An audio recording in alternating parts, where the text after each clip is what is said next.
Dear students, welcome back to a new video. এখন এই ভিডিওতে সেশন চলো সবাই সেশন 3 নিয়ে আলোচনা করি। যুক্তিতর্কে নিরপেক্ষতা যাচাই। নিরপেক্ষতা বলতে আসলে কি বোঝায়? দেখো এখানে বলা আছে আমরা যখন যুক্তিতর্ক করব সেখানে কিন্তু নিরপেক্ষ থাকাটা খুব জরুরি। নিরপেক্ষতা বলতে বোঝায় কোনো একটি নির্দিষ্ট বিষয়ে কোনো পক্ষপাত দৃষ্টিভঙ্গি না রেখে কোনো পক্ষপাত দৃষ্টিভঙ্গি না রেখে মানে হচ্ছে আমি কারো পক্ষ নিব না এবং আবেগের উপর নির্ভর না করে, অর্থাৎ আমি একটা জিনিসকে খুব পছন্দ করি, সে যা বলবে তাই না, এরকম না। আবেগকে, আমার ইমোশনকে আমি প্রাধান্য দেব না। আবেগের উপর নির্ভর না করে বস্তুনিষ্ঠভাবে বিচার করা বা সিদ্ধান্ত নেওয়াকে বোঝায়। বস্তুনিষ্ঠ মানে কি?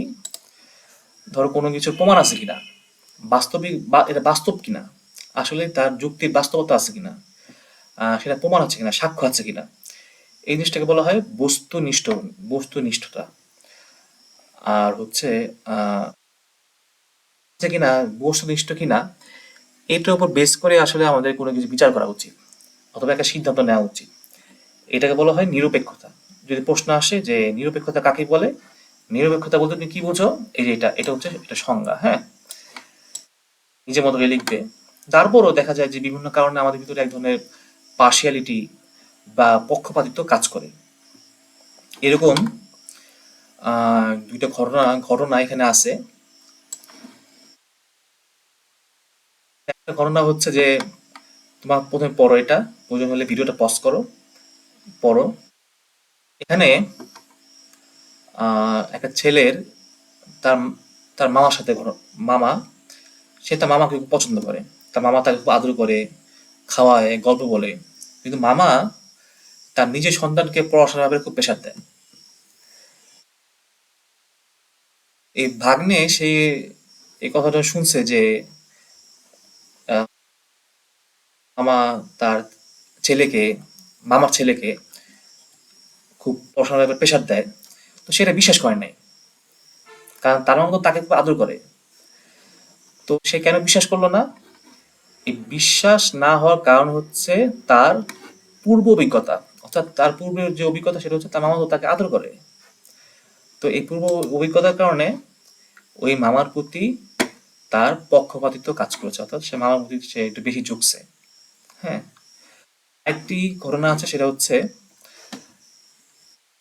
একজন সে একজন বিশেষ চলচ্চিত্র নির্মাতা, অথবা চলচ্চিত্র মানে হচ্ছে যে যারা মুভি অথবা সিনেমা তৈরি করে, হ্যাঁ, ছবি তৈরি করে যারা, আহ নির্মাতার কাজ সে খুব পছন্দ করে। কিন্তু একদিন সে জানতে পারলো যে তার অধিকাংশ কাজ হচ্ছে নকল, আরেকজনের নকল করা। সে এটা বিশ্বাস করে নাই। কারণ কি?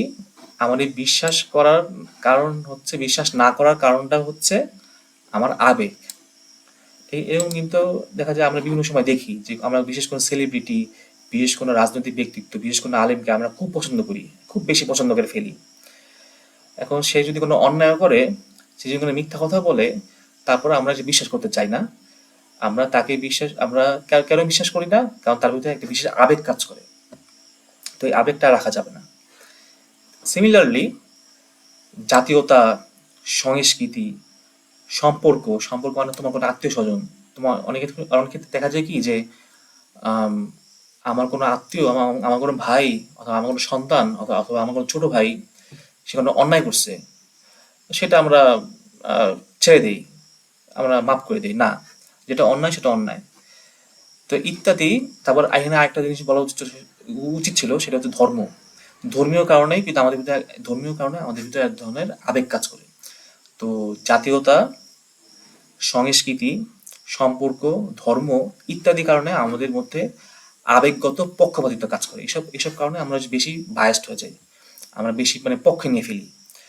মানে আমাদের ধর্ম যা বলছে তাই, আমাদের জাতীয়তা যা হচ্ছে, আমাদের যে বাঙালি সংস্কৃতি যা বলছে তাই।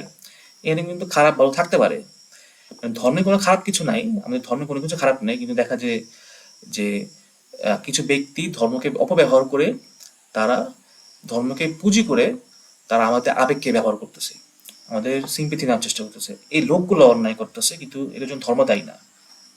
এটাই আর কি। এখানে দেখেন একটা কথা আছে, মনে রাখা জরুরি, পক্ষপাতিত্ব সবসময় মন্দ নয়। মানে তুমি একটা জিনিসকে পছন্দ করতেই পারো, এটা অন্যায় কিছু না, কিন্তু তোমার উচিত হবে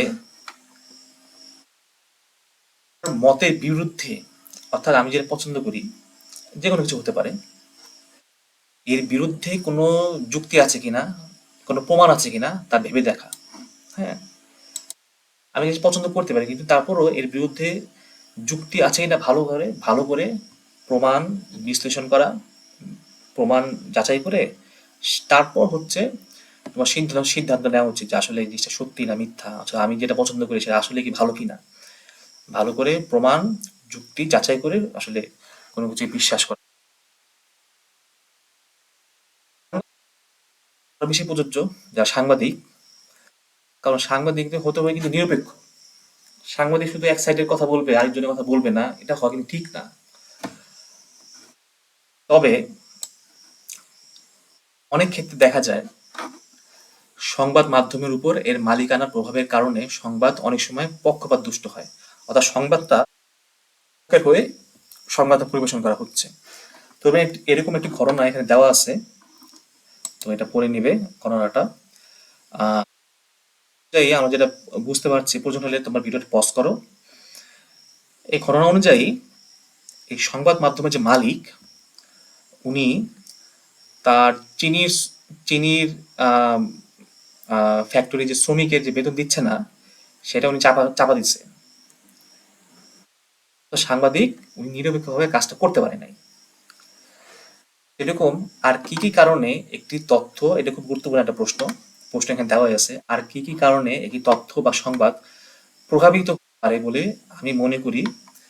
নিচে ঘরে লিখি, তুমি যদি মনে করো আর তোমার মাথায় যদি আর কিছু আসে যে কি কারণে হতে পারে, তো এরকম কিছু 5টা কারণ আমি লিখেছি এখানে।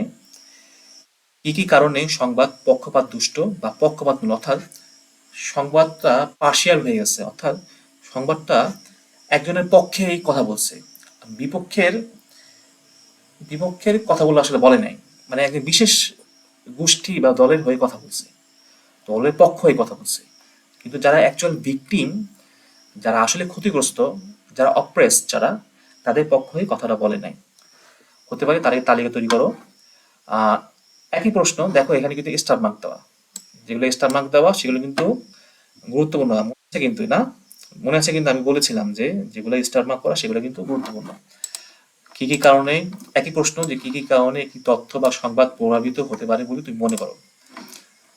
5টা কারণ দেওয়া আছে, 5টাই কিন্তু পড়বা, 5টাই গুরুত্বপূর্ণ। কি কারণে হতে পারে, বলা আছে যে সংবাদ মাধ্যমের উপর এই মালিকের চাপ বা প্রভাব।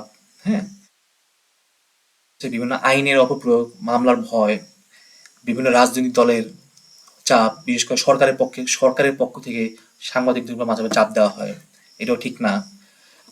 তারপর সাংবাদিক যারা আছে তাদেরও কিছু সমস্যা আছে, যেমন কিছু কিছু সংবাদ মাধ্যম আছে, তারা না আসলে অতিরিক্ত ভিউ পেতে চায়, অতিরিক্ত ভিউ বা অতিরিক্ত ভাইরাল হতে চায়, এটাও ঠিক না।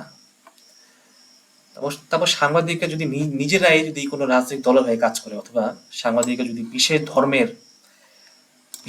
অথবা কট্টরপন্থী ধার্মিক হয়, সেটাও মাঝে মাঝে, এটার কারণে মাঝে মাঝে সংবাদ প্রভাবিত হতে পারে।